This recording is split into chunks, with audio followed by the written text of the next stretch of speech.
Hi, ako nga pala si Kuya Jess at ito ang aking kwento. Tara, samahan niyo ako.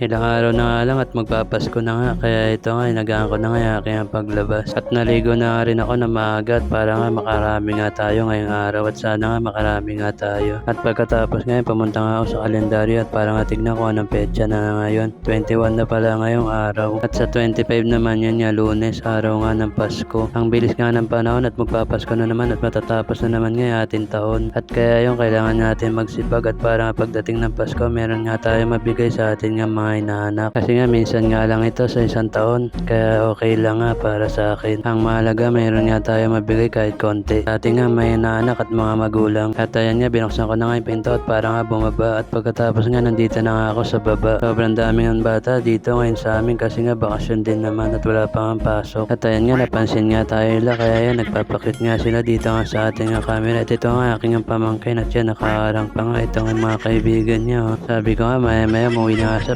pagkatapos nga nila maglaro. Kasi nga medyo madilim nga ating ang panahon at baka nga mabutan nga sila ng ulan. At ayan nga, sobrang kulit nga nila, sama nga daw sila sa vlog kaya yan pinabayaan ko na nga sila. At pagkatapos nga nauna na nga ako sa kanila at para nga lumakad. At para nga magtinda kasi mag-alas 12 na nga. At yan nga, sobrang dilim nga ng ating ang panahon ngayon. Sana nga hindi umulan. Kasi nga pag maulan nga medyo matumal nga aming nga paninda nga na ice cream. At pagkatapos nga maya nga tinawag nga ako ni nanay at yung pagbilan nga daw sila kaya yan tinabi ko na nga dito sa gilid dito ating yung kariton. At ayun nga, naitabi na nga natin at yan kumuha na ako ng apat. Di bali 10 piso nga ito nga binili nga sa atin nga nanay. Ayun, ayos nga ito, may benamano na nga tayo. At pagkatapos nga sinimulan ko na nga yung paglagay nga dito nga sa SIM nga na binili nga sa atin nga nila nanay. Sabi nga sa akin na nanay, kaganina pa nga daw siya kinukulit nga ng kanyang apo kaya yung binili na nga niya. At pagkatapos nga natin lagyan at yun inabot ko na nga at pagkatapos nga nagbayad na sila at yun sinuklihan ko na nga si nanay. At pagkatapos nga sinara ko na nga ito atin nga kariton. At pagkatapos nga isara at yan maya nga lumakad na nga